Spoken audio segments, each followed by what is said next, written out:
forma de crecimiento en el contenedor. Esto es un esquema y estudiado para distintas coníferas y en principio lo que se observa en líneas generales para todas es que con el tiempo lo primero que se desarrolla es la raíz principal. A partir de la siembra lo que tenemos es un rápido desarrollo, este sería la magnitud y esto es el tiempo. Lo que tenemos es un rápido desarrollo en magnitud, en poco tiempo, un rápido desarrollo de la raíz principal y luego que llega hasta el fondo, sería hasta el final del tubete, prácticamente no puede seguir desarrollando porque se autopoda esa raíz al llegar a salir por abajo, por el orificio del tubete, por lo tanto se mantiene en esa longitud. Poco a poco se va desarrollando lo que sería raíces laterales, ¿sí? Pero es lo último que se forma y por eso que es importante que ese proceso se complete hacia el final, al momento de que se va a llevar a campo, esté completamente ocupado el espacio del tubete. Eso va a depender del tamaño del tubete y del tiempo que va a estar el plantín en proceso del vivero. Antes del desarrollo de las raíces, en forma importante, ocurre lo que sería el crecimiento del plantín, de la parte aérea. El diámetro va aumentando paulatinamente su grosor.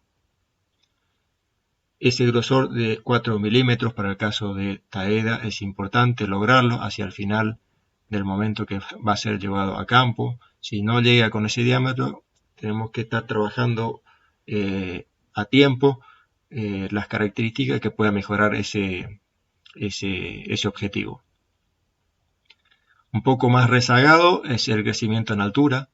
El crecimiento en altura al principio es lento, después se acelera y finalmente sigue creciendo, ¿no es cierto?, pero se desacelera hacia el final. Y en forma creciente y luego más acelerado es el aumento del peso del tallo. Estas cuestiones son importantes tenerlas en cuenta para el manejo del plantín del vivero. Las condiciones ambientales que influyen sobre la genética de ese plantín pueden ser modificadas a través del riego, la fertilización, el manejo de la luz.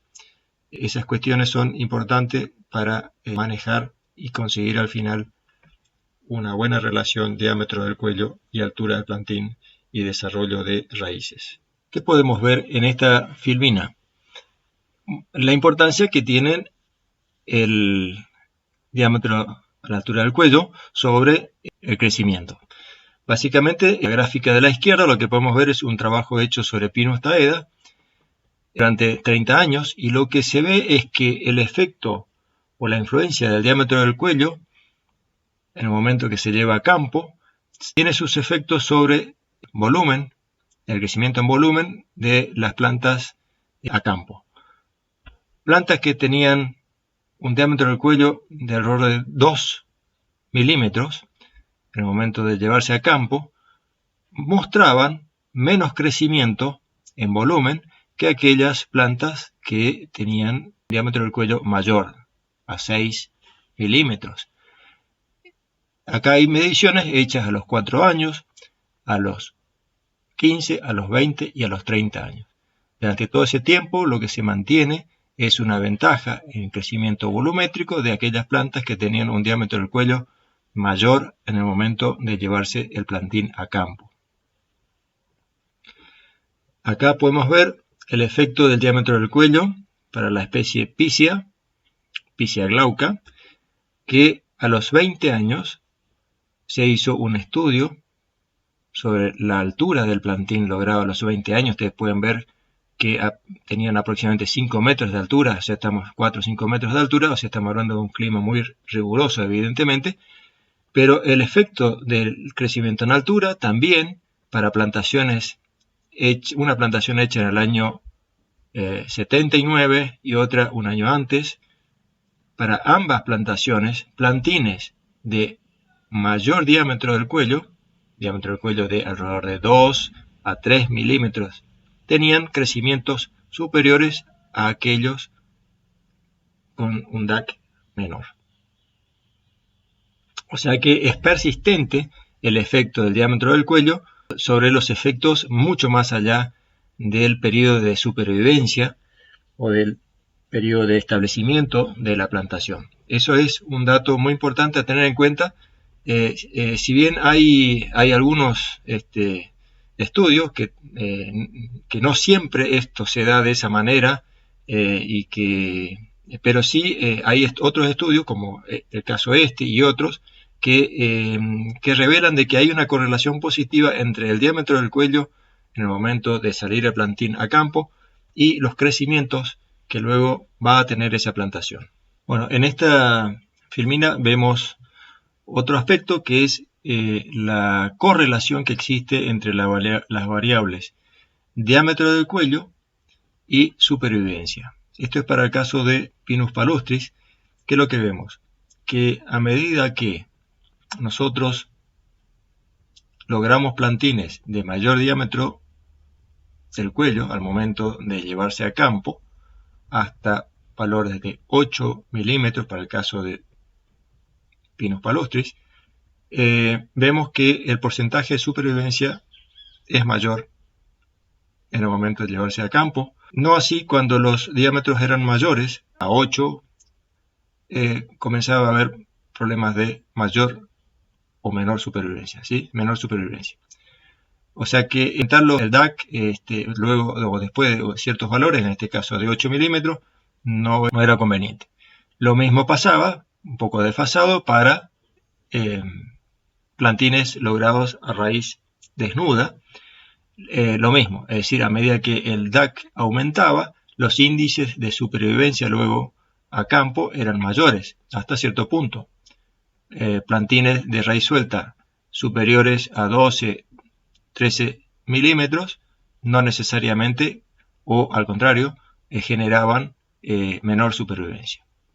También para Pinus palustris, en este caso, ¿qué es lo que vemos? Hay una correlación concreta, contundente, con el tema del diámetro del cuello y la altura del plantín. Esa correlación es más fuerte, es más proporcional, más acentuada para el caso de plantas a raíz desnuda. Plantas de mayor diámetro del cuello logran mayor altura o tienen mayor altura de plantín. Esto un poco también viene a cuenta de que la cuestión del DAC y altura son muy importantes cuando hacemos plantas a raíz suelta o raíz desnuda. Cuando hacemos plantas en tubetes, la cuestión de la relación del tamaño del cuello y el tamaño del cepellono de raíces con respecto a lo que es la altura del plantín empieza a ser no tan fuerte. O sea, la correlación no es tan fuerte, pero sigue existiendo evidentemente una correlación porque ustedes ven que hay poca dispersión de los puntos, la tendencia es clara. Hay una correlación no tan fuerte como la correlación para el caso de raíz desnuda, pero existe la correlación entre el diámetro del cuello y la altura del plantín. Acá podemos ver, en esta filmina, la correlación del DAC, diámetro del cuello, a la altura del cuello, con la supervivencia. Para distintas especies se repite la misma tendencia, es decir, que para diámetros del cuello superior tenemos mayores índices de supervivencia a campo. Eso es para todas las especies, por lo menos para Pseudotsuga menziesi, Pinus radiata y para Pinus taeda, esa tendencia es así. Mayor diámetro del cuello, mayor porcentaje de supervivencia a campo. Acá, de este lado, vemos algo parecido, no está trabajado para ninguna especie en particular. Distintos autores, estos puntos, distintas formas de puntos, son distintos autores. Distintos autores, por ejemplo, este es un autor, este es Skagel, por ejemplo, él ve esta tendencia, que a mayores DAC, mayor supervivencia. Otro autor, que es este de líneas punteadas, redonditas, observa lo mismo. O este otro acá, Hines, ¿sí? Observa esta línea de puntos en triángulo. O sea, para todos y seguramente para distintas especies, observan esta tendencia, que a mayores DAC, mayor porcentaje de supervivencia. Bueno, este es un trabajo donde se compara los porcentajes de supervivencia respecto, en este caso a la izquierda, es para Pinus taeda, este lado de acá a la izquierda es para altura inicial del plantín. Plantines de mayor altura, cuando están en condiciones adecuadas, es prácticamente el efecto sobre la supervivencia no es marcado, ¿sí? O sea, es independiente. Hay un porcentaje de supervivencia relativamente alto y bueno cuando el plantín es de 10, de 20, de 30 centímetros de altura. Ahora, a medida que vamos a condiciones más pobres, o un sitio pobre, un sitio donde puede haber problemas de falta de humedad, condiciones más extremas, tenemos problemas cuando llevamos plantines altos. La supervivencia en esos casos es menor. O sea, los mejores porcentajes de supervivencia se logran con plantines más bajitos, no tan altos.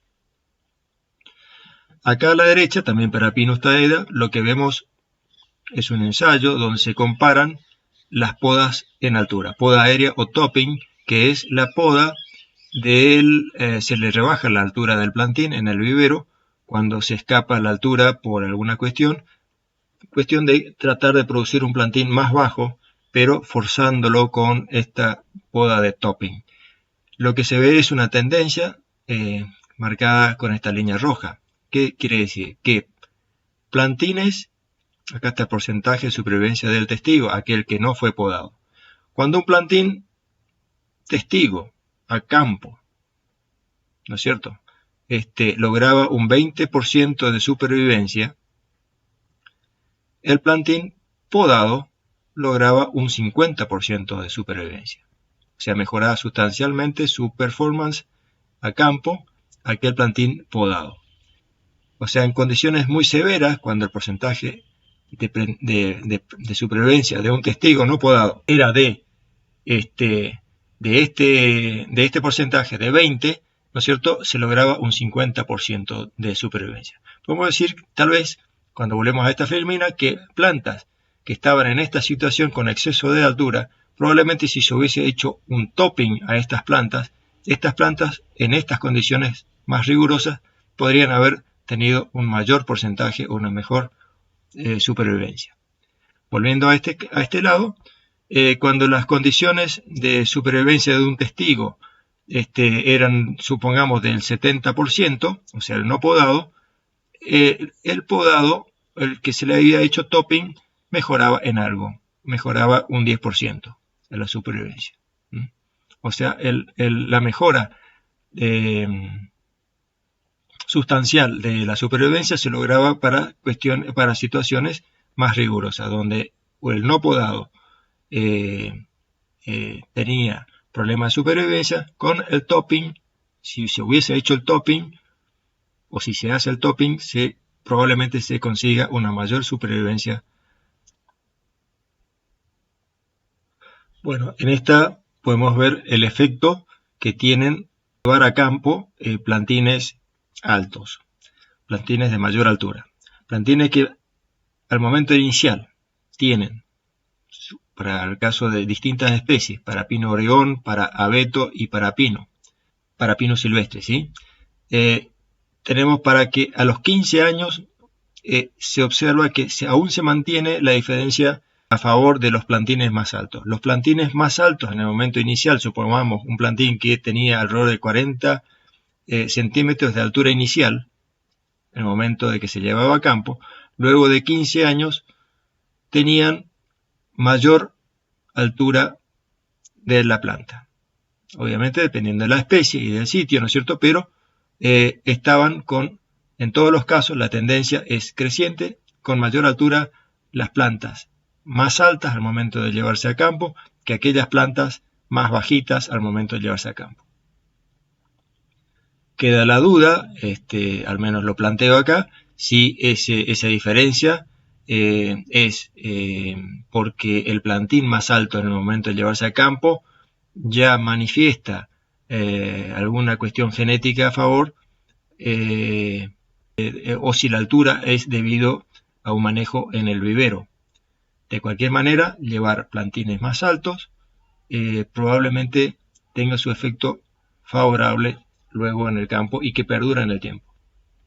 Bueno, ¿cuáles serían las ventajas de hacer plantas en envase o plantas a raíz suelta o raíz desnuda? Se observa que hay muchas ventajas y son menos las desventajas. Las ventajas de producir plantas en envase es que, por un lado, se estarían protegiendo más a las raíces contra posibles daños mecánicos. Se lleva un cepellón de raíces prácticamente intactas o casi intactas a campo. ¿Cuáles son? También es que otra cuestión es la posibilidad de llevar plantas de mejor calidad. Y habíamos visto también de que la supervivencia a campo se asegura con más certeza con plantines en envase. Otro es ampliar la ventana de plantación. Se puede plantar prácticamente durante todo el año, o por lo menos ampliar en buena medida la ventana de plantación respecto a plantas a raíz desnuda. Lo otro es el manipuleo en el vivero. Permite clasificación de plantas por tamaño, por distintas características y sanitarias incluso, para poder tener lotes más homogéneos. Y otro es que permite la siembra directa para aquellas plantas que no toleran el repique. Algunas desventajas que no son menores, bueno, en general requieren de más mano de obra, pero en gran parte estas pueden ser mecanizadas. En general requiere más inversión y claro, si los envases son del tipo bolsitas, por ejemplo, lo que ocurre es probablemente un problema de enrulamiento de las raíces, pero eso también se soluciona, como vamos a ver, con envases especiales o con dispositivos especiales que tienen que tener los envases para que este problema sea el menor posible. Desde ya, plantas que llevan mucha tierra o mucho sustrato, son plantas más difíciles de transportar, y eso, digamos, de alguna manera también se soluciona al hacer envases con sustratos más livianos y con fertilización o fertirriego. Dicho lo anterior, sobre el tema de los envases, es muy importante qué sustratos vamos a utilizar. Los sustratos son, en principio, soporte para los plantines, para que desarrollen las raíces, y también lo que tienen que lograr esos sustratos es tener una buena aireación para todo lo que son los procesos vitales, ¿no es cierto?, para lo que es respiración y crecimiento de las raíces. Para eso hay distintos materiales, sobre todo las turbas, son un sustrato muy bueno para asegurarnos buena aireación. Otros menos aireados son las turbas negras y arenas. En general, las cortezas gruesas tienen muy buena aireación también, ¿no es cierto?, pero el problema es que la disponibilidad de agua es baja. Lo mismo las arcillas y las gravas y perlitas tienen en general el problema de que su disponibilidad de agua no es muy buena, pero sí permiten muy buena aireación y deben ser, por lo tanto, mezclados.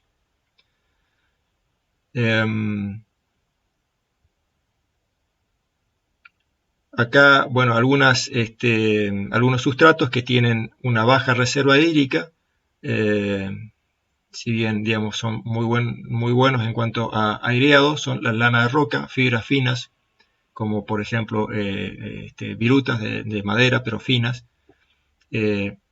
Estas, bueno, al tener baja reserva hídrica también hay que mezclarla con otras que lo mejoren, como por ejemplo la vermiculita o algún otro sustrato. Bueno, acá vemos corteza de pino compostada. Esto es corteza de pino que se obtiene normalmente de los procesos industriales, en los aserraderos o en las plantas celulósicas. Se hace el descortezado de los árboles de pino y ese recurso, ese material, es llevado a un proceso donde por fermentación aeróbica se consigue mejorar la relación carbono-nitrógeno de este material, cuestión de que esa relación carbono-nitrógeno de valores de aproximadamente 300 o más baja a una relación de 30 de partes de carbono por 1 de nitrógeno. Esa relación carbono-nitrógeno 30 o mejor aún 25 es la ideal para ser llevado a sustrato. De lo contrario, no va a generar un problema de hambre o falta de nitrógeno en el sustrato, y eso es contraproducente. Es decir, que es muy importante hacer el proceso de compostado de todos estos materiales orgánicos para mejorar esa relación carbono-nitrógeno. Y por otro lado, al ser una fermentación aeróbica, normalmente debe manejarse lo que ocurre naturalmente durante el compostado, que es la elevación de la temperatura. La temperatura en las pilas de compostaje aumenta normalmente a valores de 65, 70 grados de temperatura, y eso ya empieza a ser contraproducente porque genera la volatilización del nitrógeno en forma de amoníaco, y eso ya no es bueno. Entonces hay que remover las pilas con medios mecánicos o insuflando aire hacia las pilas. Eso ya es un método más complicado, pero también se hace para bajar la temperatura. Entonces, regulando de esta manera, y a su vez también regulando la granulometría del material a través de un triturado previo al compostado del material de las cortezas, también se puede ir mejorando las condiciones para que el proceso de compostado sea el mejor posible. Otro material que se ve frecuentemente en la zona sur de la provincia de Misiones, norte de Corrientes, por la abundancia de la presencia de cáscara de arroz por los cultivos que hay en esa zona, es precisamente la cáscara de arroz carbonizada. A través de un método muy sencillo, donde se colocan unos tubos, se apilan cáscara de arroz seca alrededor de esos tubos, con un respiradero de este lado, y ahí adentro se genera una combustión, o mejor dicho, un canal de calor, que genera que esta pila se va combustionando lentamente, sin generar fuego, ¿no es cierto? Generando un producto que se conoce como arroz carbonizado, mezclado apropiadamente con otros insumos para hacer sustrato, como en este caso la perlita, y otros, mejora sustancialmente sus cualidades y pasa a ser un excelente material inerte al ser calentado y con buenas capacidades de intercambio catiónico, también buena retención de agua y muy buena aireación sobre todo. Bueno, algunos comentarios sobre las características de los sustratos que suelen utilizarse en viveros forestales. Siempre va a depender de los precios, va a depender de la disponibilidad más o menos fácil que se tenga de estos materiales según la zona en que se encuentra el vivero. Vamos a tener a veces acceso a, por ejemplo, unos productos que son las turbas rubias, que son productos más o menos evolucionados, productos orgánicos más o menos evolucionados, que se encuentran en ambientes, con saturación de agua. Estos materiales tienen muy buena capacidad de intercambio catiónico, que es una característica importante en los sustratos. Tienen a veces elevado pH, que requieren de algún tipo de neutralización antes de ser utilizados. Y también tienen algunas dificultades cuando se desecan, volver a rehumectarse. Las turbas pardas y negras son variantes de materiales similares a lo que son las turbas rubias. Tienen cualidades semejantes, buena capacidad de intercambio catiónico, tienen problemas en la rehumectación, también requieren de neutralización porque normalmente suelen ser de pH ácido, por lo cual hay que elevarlo al pH. Los sustratos deberían estar alrededor de un pH neutro, levemente ácido, idealmente. Bueno, en una filmina y una foto anterior habíamos visto algo sobre el tema de corteza de pino compostado. En general, las cortezas de todos los forestales pueden servir como compost digamos, para uso forestal. ¿Cuál es su principal característica? Bueno, uno de que en general suelen ser abundantes y por lo tanto el precio es accesible. Son productos de residuos, digamos, después del cortezado en las industrias, tanto del aserrado como en las empresas que procesan pulpa o madera de trituración. Requieren el proceso de compostaje para mejorar su relación carbono-nitrógeno. Esto se consigue a veces con el tiempo, pero si no también se puede acelerar esa relación carbono-nitrógeno agregando algo de nitrógeno. Normalmente se agrega entre 1 a 2 kilos de nitrógenos por metro cúbico de corteza y de esa manera, adecuadamente compostado, rápidamente se llega de valores de carbono-nitrógeno de 300 o más de partes de carbón por cada parte de nitrógeno a valores de 30 o 25 partes de carbono por 1 de nitrógeno, que sería el valor ideal. Ese proceso puede durar aproximadamente entre 3 a 6 meses hasta obtener un producto finalmente, digamos, apto para su uso. Hay que controlar la temperatura porque la temperatura suele dispararse hasta valores de 70 y más grados de temperatura. Y bueno, eso se consigue aflojando o insuflando aire, aflojando la pila a través de removido, o cuando no levanta la temperatura, porque eso también podría ser que no levante temperatura, es porque está muy floja. Entonces lo que hay que hacer es adecuar la granulometría o lograr una mayor compactación de la pila para que levante temperatura. Lo ideal es trabajar con temperaturas entre 45, 50, 55, 60 grados no más, para lograr una adecuada fermentación aeróbica que trabaja y va degradando y transformando estos materiales hasta adquirir características apropiadas como sustrato. Bueno, acá vemos algunas características importantes a observar o variables que aparecen cuando trabajamos con sustratos. Esta lista son distintos sustratos o compost, mejor dicho, compost, que se han obtenido a partir de, en este caso, de gallinaza o cama de pollo, que es un subproducto que se obtiene de las plantas productoras de huevo, también de los galpones donde se crían pollos. Ese material, que generalmente es un material de viruta, de pino o de otros forestales, más las heces de estos animales, luego de un tiempo se limpia, se saca, y eso se puede utilizar excelentemente para generar compost de muy buenas características. Lo que sí tiene son valores, esto es compost del mismo residuo, pero de porcinos. Lo que tiene es valores muy altos de pH, o sea, alcalinos, por lo que tienen que reducirse y llevarse a valores de pH neutro o levemente ácido. Para eso se podrían mezclar entonces con otros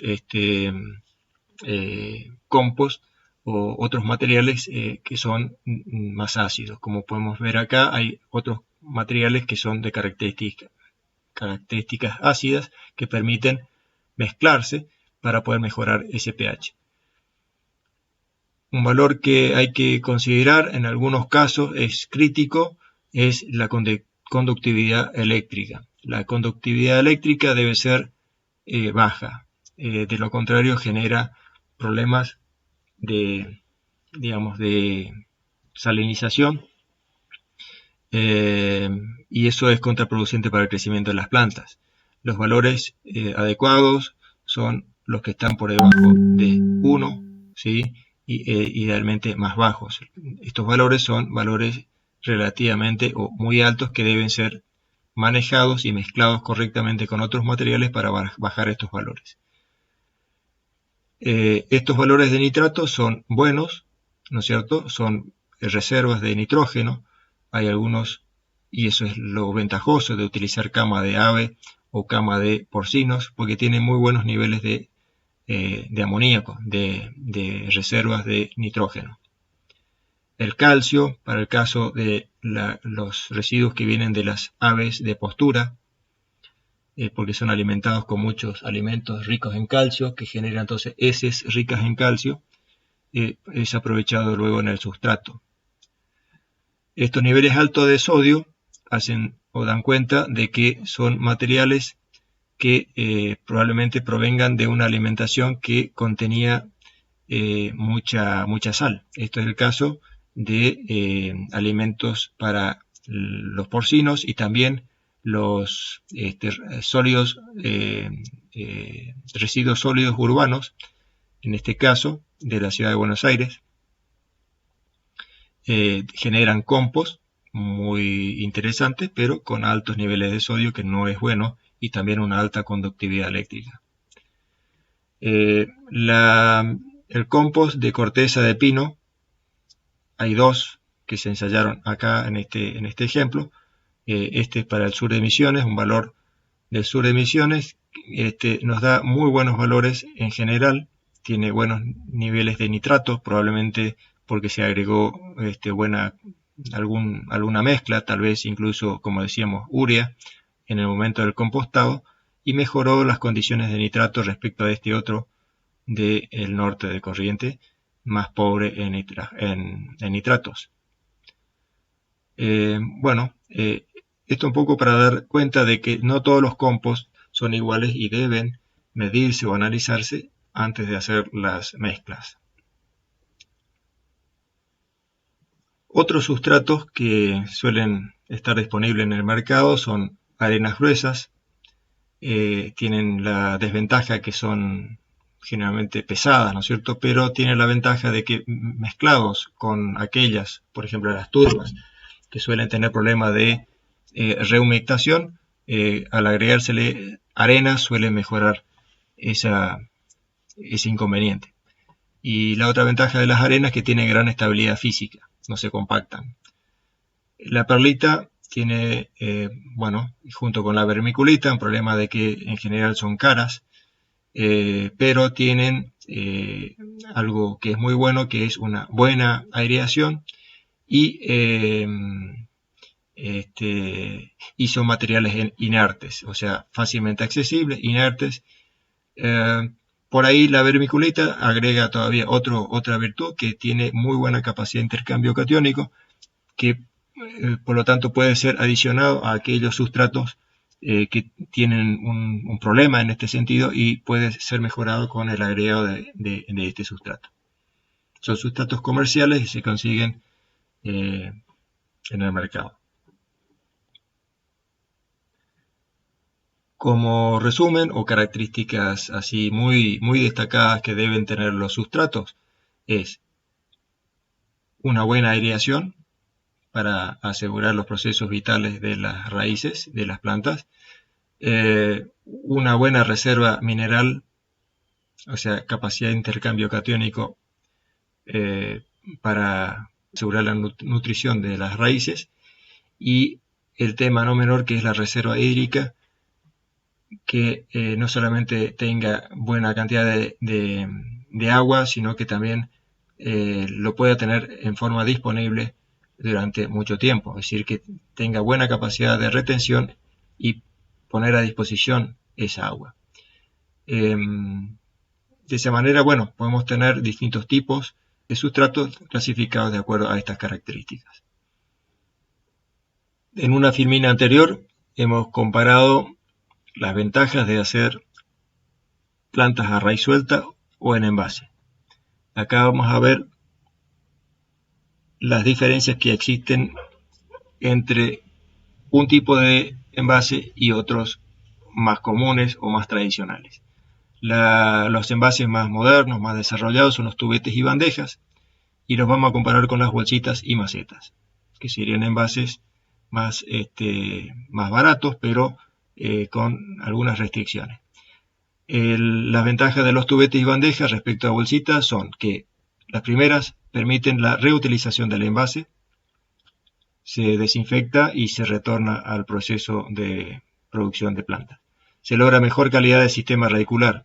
¿Por qué? Porque tiene un dispositivo interno, que son unas costillas, que vamos a ver en una foto, que van en forma longitudinal, de arriba para abajo, a lo largo del tubete, por dentro, son como costillas que generan o logran de que las raicillas que comienzan a formarse o que tienden a formar el enrulado del sistema radicular no ocurra y se orienten en sentido basal, de manera que prácticamente el efecto de enrulamiento de las raíces no existe en este tipo de envase, como sí ocurre dentro de las bolsitas y las macetas.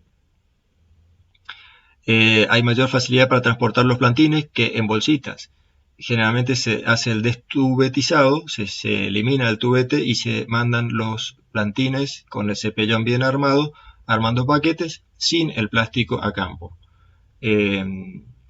Si se necesitara llevarlo con el tubete no habría problema, pero habría el problema de logística de retornar todos esos tubetes al vivero. Cualquiera sea la manera que se proceda, hay mayor facilidad para el transporte de estos plantines, porque en general los plantines hechos en tubetes y bandejas tienen menor volumen que las bolsitas y macetas, por lo que facilita el transporte. También dentro de lo que es el sistema de producción en el vivero, los sistemas de tubete y bandejas suelen ser más ergonómicos, permiten muchas veces poder mecanizar algunas operaciones y esto disminuye los costos operativos. También aumentan las posibilidades de producir mayores volúmenes de plantas y eso a su vez ayuda a bajar los costos. Respecto a las bolsitas y macetas, estas van generalmente apoyadas en el suelo, entonces tiende a perforar o a salirse las raíces fuera del envase y generan un inconveniente que a veces se puede solucionar con el movimiento de cancha, o sea, el movimiento de las macetas o colocación de un plástico en el fondo, pero suele un problema que tienen estos tipos de envases. Al estar en el piso, generalmente el nivel de contaminación con semillas de maleza es mayor. Como habíamos dicho, se genera el enroscado de raíces. Y llenar una bolsita, quien lo ha intentado alguna vez se da cuenta que es bastante complicado, excepto que se tenga algún tipo de dispositivo que permita embocar la bolsita y hacer el llenado. Igualmente, es más complicado que el llenado de bandejas y tubetes que son rígidas y que se permite llenar en forma mecanizada. En esta filmina se pueden ver cómo influye el volumen del contenedor sobre, en este caso, la densidad de raíces dentro del contenedor. A medida que aumentamos el volumen del contenedor, la cantidad de miligramos de raíces por centímetros cúbicos disminuye, es decir, hay menor cantidad, estaría como más flojo el cepellón. A medida que aumenta el volumen del contenedor, lo que vemos es un aumento en el diámetro de las raíces en milímetros. Por este lado, lo que vemos es que a medida que aumentamos el volumen del contenedor, en general lo que vemos es un mayor peso seco del plantín luego de 3 años, y lo que también vemos es un mayor volumen del plantín luego de 3 años. Es decir, el efecto del aumento de usar un contenedor, digamos, de menor volumen respecto a otro de mayor, se refleja en el tamaño de la planta, expresado en volumen o expresado en peso seco. En esta gráfica podemos ver varias cosas. Cómo influye el volumen del contenedor respecto al fenómeno de crecimiento y respecto a la relación raíz-tallo. En una filmina anterior nosotros hemos visto la relación tallo-raíz, que se puede expresar de esta manera, por ejemplo 1,3 gramos de tallo sobre 0,7 de gramos de raíz, nos daba una relación de 1,85. Si hacemos la inversa, nos da una relación RT aproximadamente, o en este caso igual a 0,53. Entonces, esto como una referencia para lo que habíamos visto, algo normal, valores normales de RT, relación raíz-tallo para plantas a raíz suelta que hemos visto anteriormente. Cuando hablamos de contenedores, los valores de RT más o menos en general se estabilizan en valores que no pasan de 0,30. Eso como primera observación. Estos puntos verdes son las relaciones RT para distintas situaciones.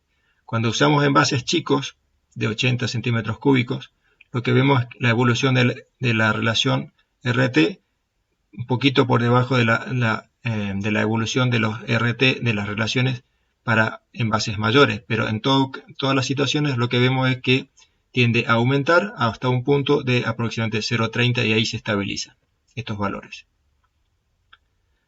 Otra cuestión que podemos ver, cuando usamos envases chicos o envases grandes, la tendencia es al desarrollo. Esto es el volumen de biomasa del plantín al inicio, a las 12 semanas y a las 24 semanas. Obtenemos este volumen de planta, donde esto es sistema radicular, biomasa radicular, y esto es biomasa aérea. Vemos que la evolución de biomasa raíz y biomasa aérea en un envase mayor tiene mayores proporciones. Esa es una conclusión lógica, pero acá está el dato. En todos los casos lo que vemos es un desarrollo lento en las primeras semanas, primeras 12 semanas, prácticamente no hay desarrollo de raíces, sí hay desarrollo de parte aérea, y recién hacia el final se desarrolla la parte radicular. La parte radicular siempre hacia el final del proceso de formación de la planta. Esta relación 0,30 significa de que tenemos tres partes aérea por una de raíz. Y esto es una proporción que está prácticamente fija y determinada porque el tamaño del cepellón está determinado por el volumen propio del tubete.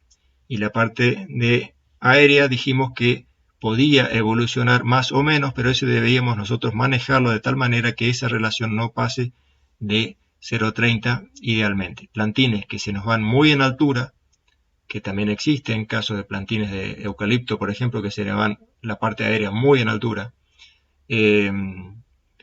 Muchas veces son plantines que después tienen problemas de sobrevivencia cuando las condiciones de campo son rigurosas, como hemos visto.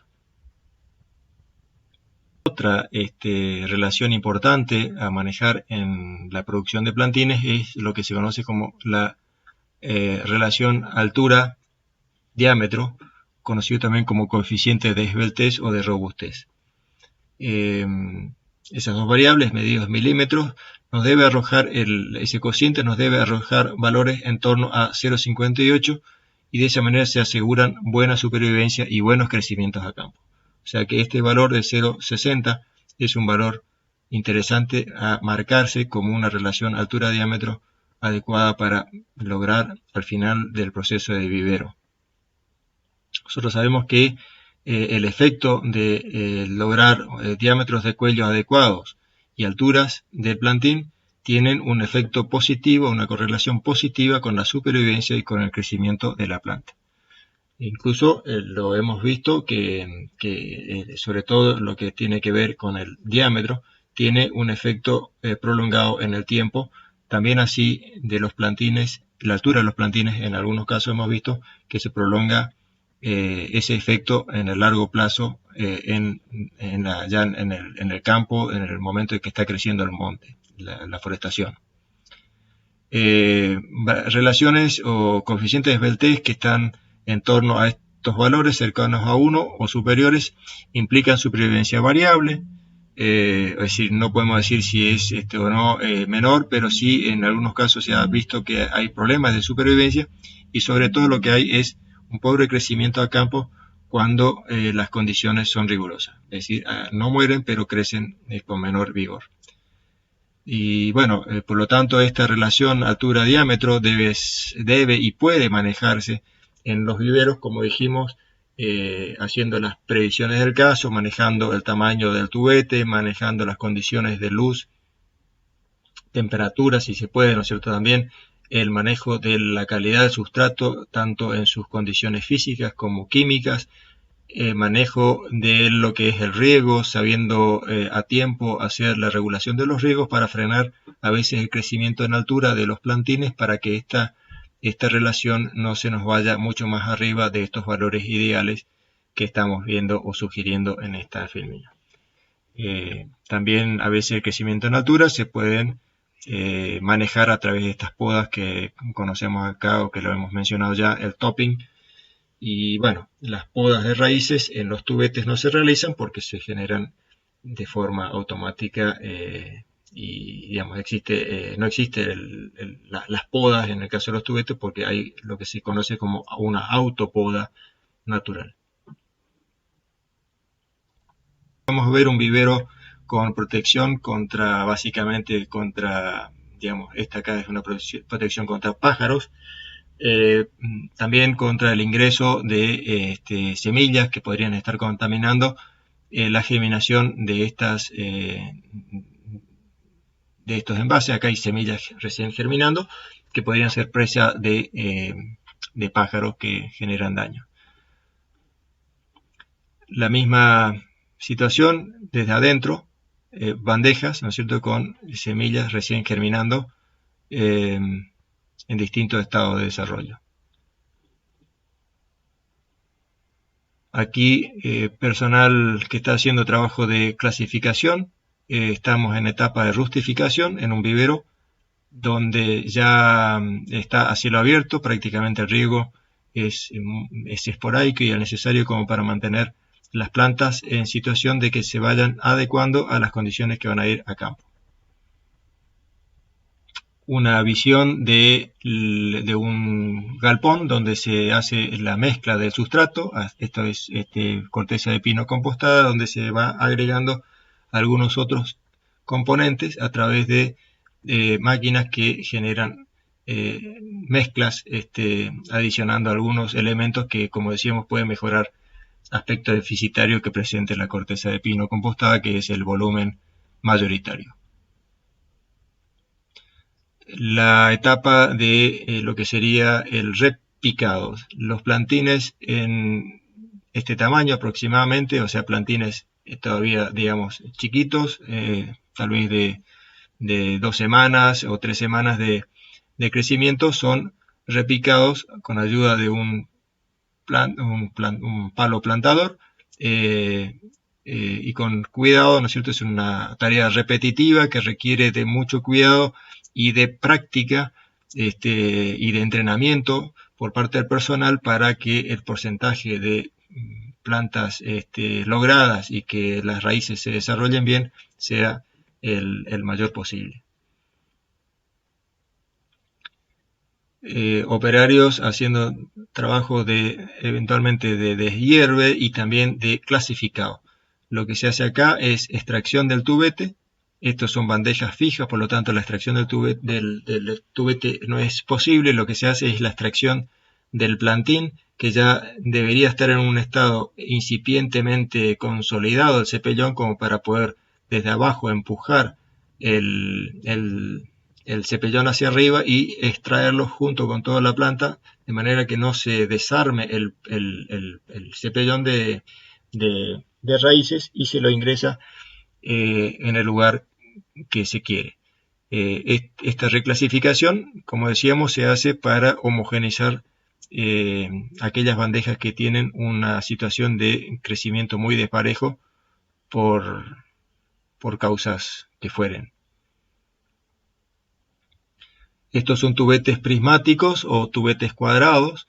Lo que se puede comentar acá es que, bueno, estos tubetes deberían ir dentro de un contenedor. Acá se utilizó un contenedor que es una bandeja de tubetes circulares, ¿no es cierto?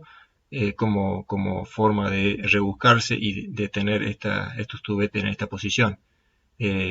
O sea, esta bandeja que son tubetes fijos, lo estamos usando con reciclado de tubetes móviles.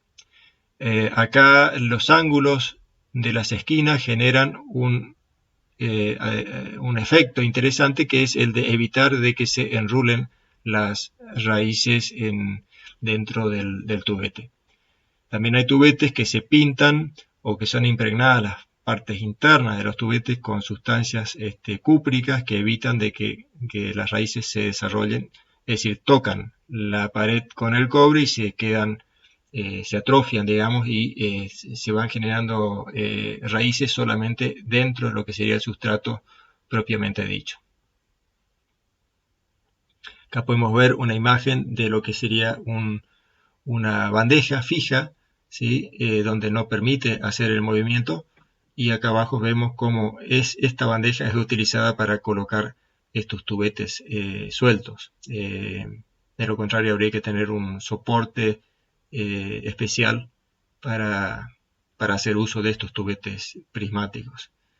Vamos a ver en una siguiente. Acá vemos la imagen de uno de estos hacia el lugar de adentro. Ahí vemos hacia el fondo el orificio de salida. Todo a lo largo, desde arriba y hasta abajo, hay unas costillas que evitan de que las raíces generen el famoso enrulamiento dentro del tubete.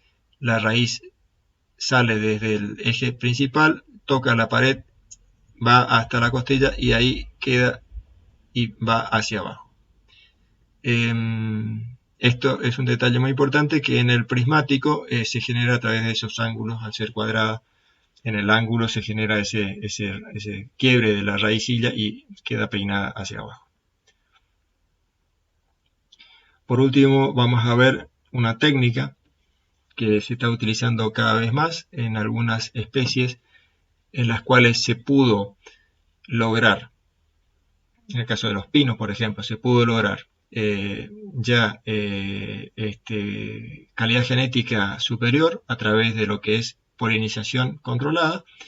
Esas semillas, producto del cruce entre familias de características sobresalientes, esas semillas que se obtienen en pocas cantidades, son llevadas a vivero, son germinadas, y esos plantines, una vez que están germinados, son repropagados. Repropagados significa que son cortados en trozos, de manera que generan como microestacas, y esas estacas son enraizadas. Esas estacas enraizan muy fácil porque es material recontra juvenil, recién o recientemente germinado, por lo tanto tienen alta capacidad de generar raicillas. Y la característica es que genéticamente ya estamos sabiendo que estamos en presencia de un material muy bueno, porque sabemos cuál es el origen de esa semilla, es de cruzamiento entre familias muy buenas. Lo que hacemos es repropagamos y aumentamos el número de plantines. A partir de una semilla obtenemos un montón de estacas. La tasa de multiplicación es tal que de 50 semillas podemos obtener aproximadamente unas 10.000 hasta 15.000 setos o plantas madres. Cada planta madre, cada una de estas 15.000 plantas, me genera a mí por año aproximadamente 50 brotes en primavera o cuttings y 35 brotes o cuttings en invierno. Es decir, aproximadamente unos 85 brotes por año, y eso durante 3 y hasta no más de 5 años. A los 5 años, esta planta madre no muere, pero genera brotes que ya no tienen un buen porcentaje de enraizamiento, por lo tanto deben ser descartadas.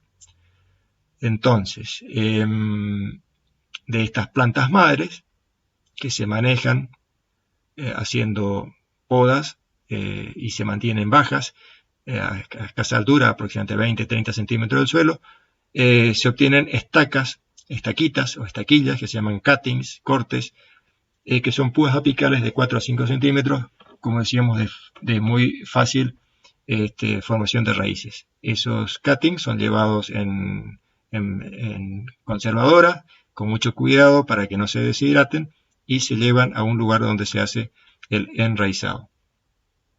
Ese enraizado ocurre aproximadamente a los 30 días, sin ningún tipo de tratamiento de hormonas. Lo único que hay que darle es un sistema de riego por neblina durante estos 30 días hasta que empieza a formarse sus propias raíces, y lo que se hace es se agrega en el compost un fertilizante de solución lenta tipo osmocote, y más adelante, cuando comienza a echar raíces, lo que se hace o se agrega es fertirriego.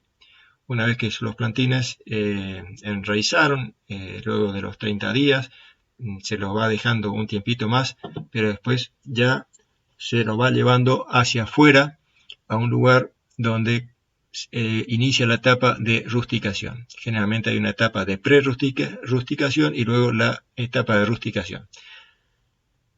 Esta última concluye con el plantín, que se le va dando un riego cada vez más espaciado y en forma decreciente en volumen. Cuestión de que los plantines a los 6 a 8 meses está listo para ser llevado a campo, como cualquier otro plantín que ha sido originado a partir de semilla.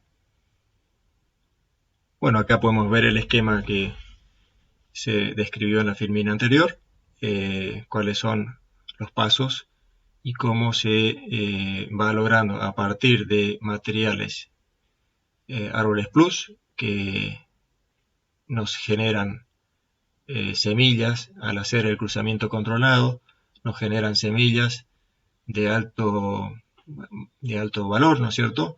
Ese cruzamiento controlado es un trabajo que requiere de mano de obra especializada, es difícil de lograr y que se logren la fertilización de estas semillas, pero haciendo el esfuerzo se consiguen unas cuantas semillas de estos cruzamientos.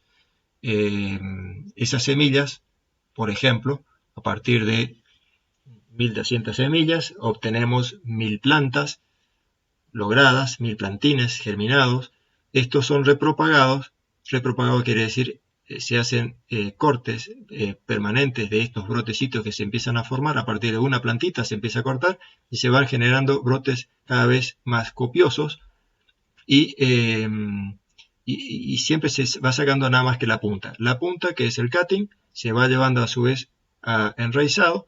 Parte de esas plantines van a ser reemplazo de los plantines que ya están cumpliendo 4 años y deben ser reemplazados, y que son unos cuantas miles de plantas, ¿no es cierto? Porque dijimos que hay aproximadamente unos 50.000 setos que están en estos lugares, generando estaquitas, de manera que nosotros, al cabo de tener todo esto implementado, estamos logrando por año aproximadamente unas 8 millones de plantas listas para ser llevadas a campo. Por este camino y por este otro camino acá también sacamos unas 2 millones de plantas.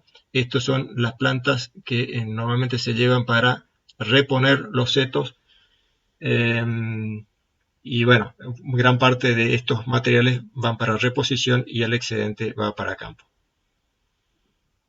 Una vista de un jardín de setos, ¿sí? Con varias miles de plantas produciendo setos. Deben ser convenientemente irrigados y controlados en cuanto a lo que es maleza, podas de conducción, es decir, estos setos brotan permanentemente y los brotes que no sirven deben ser retocados y podados. O sea que acá hay mucho trabajo de mano de obra calificada, no solamente para la extracción de los brotes, sino también para el mantenimiento de estos setos, que como dijimos, duran como máximo 4 a 5 años y luego deben ser reemplazados por nuevos setos. Esto es todo por lo que es el tema de vivero de pino.